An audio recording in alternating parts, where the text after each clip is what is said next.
लखनऊ में महिला एवं बाल विकास विभाग द्वारा संचालित विशेष बाल दिवस तरंग कार्यक्रम का आयोजन मोहान रोड स्थित राजकीय बाल गृह में किया गया। तरंग कार्यक्रम के दौरान सभी संस्थाओं के बच्चों ने विभिन्न प्रतियोगिताओं में उत्साहपूर्वक भाग लिया।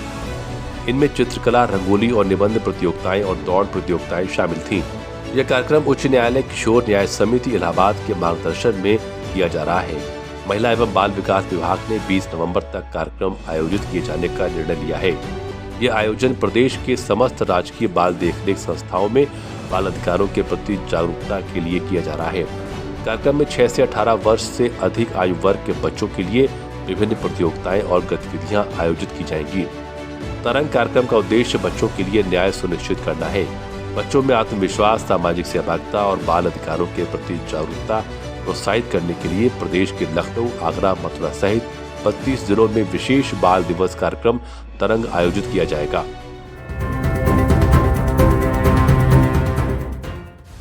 हापुड़ जिले में 2 अलग अलग स्थानों से 3 लोगों को बिना अनुमति के 46 किलोग्राम हाइड्रोफ्लोरिक एसिड और 2.5 किलोग्राम विस्फोटक ले जाने के आरोप में गिरफ्तार किया गया है। पुलिस ने बुधवार को ये जानकारी देते हुए बताया कि दिल्ली में विस्फोट की घटना के बाद कड़ी सुरक्षा में जांच के बीच ये गिरफ्तारियां हुई और अब पूरा मामला समझिए। पुलिस ने नियमित चेकिंग के दौरान पिलखुआ क्षेत्र में एक व्यक्ति को रोका जो एक बड़ी प्लास्टिक की कैन ले जा रहा था जिसमें 38 किलोग्राम हाइड्रोफ्लोरिक एसिड था। उस व्यक्ति की पहचान मुरादाबाद जिले के कांठ निवासी शोएब के रूप में हुई। उसने 1 घंटे पहले बिना किसी दस्तावेज या परमिट के एक अज्ञात व्यक्ति से खरीदा था। वहीं एक अलग घटना में पुलिस ने कंधे पर बैग लटकाए जा रहे 2 लोगों को रोका। उनके बैग की जांच में 2.5 किलोग्राम विस्फोटक सामग्री बरामद हुई।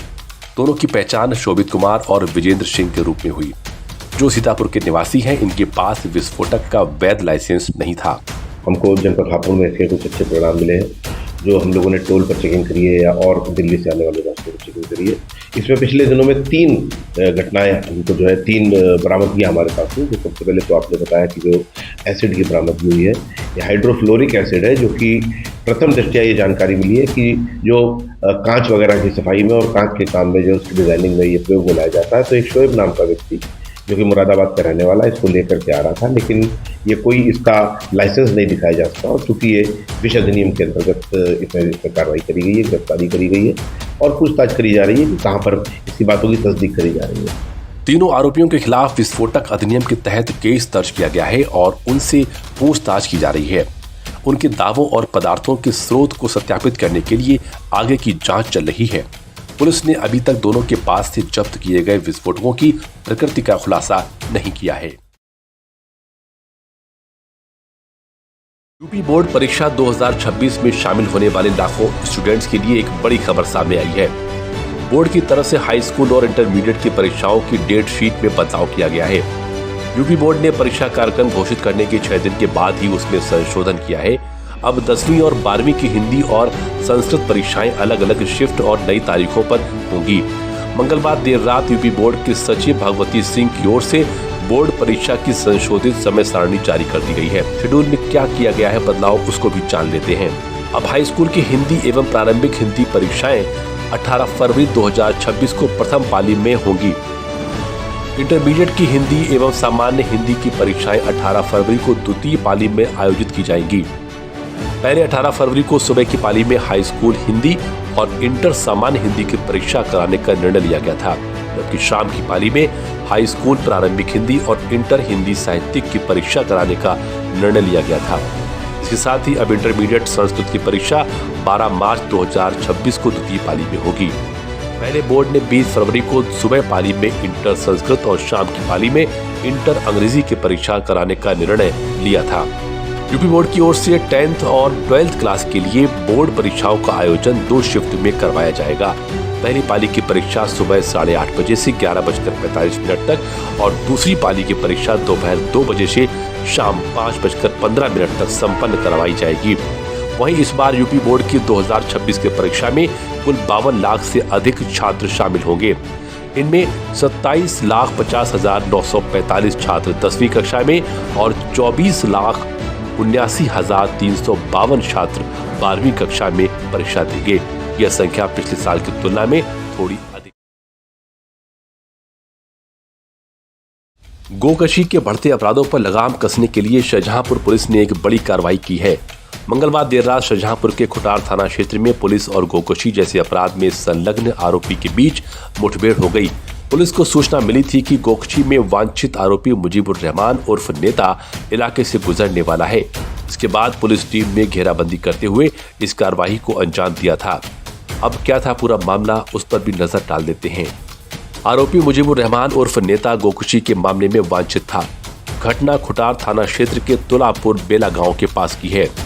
9 नवंबर की रात को तुलापुर माइनर के पास एक गोवंशीय पशु को मारा गया था।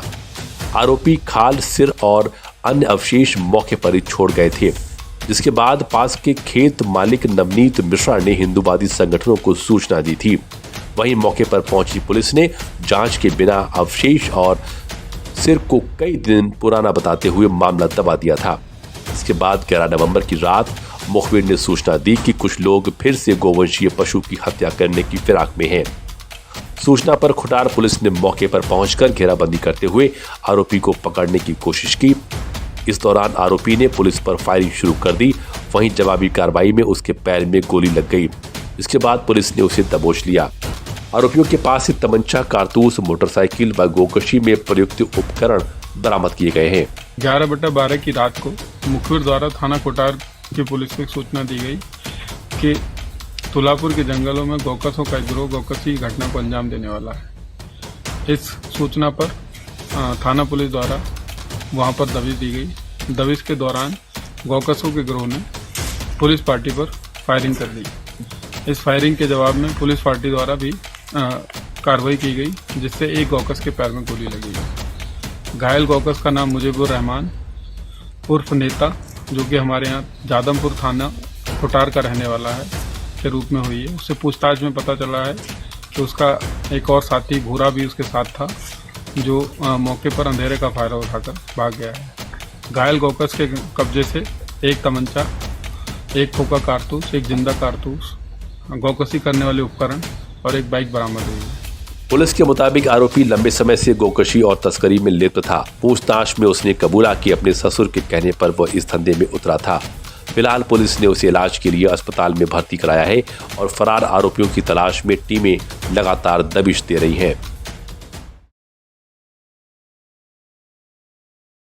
गोकशी के बढ़ते अपराधों पर लगाम कसने के लिए शाहजहांपुर पुलिस ने एक बड़ी कार्रवाई की है। मंगलवार देर रात शाहजहांपुर के खुटार थाना क्षेत्र में पुलिस और गोकशी जैसे अपराध में संलग्न आरोपी के बीच मुठभेड़ हो गई।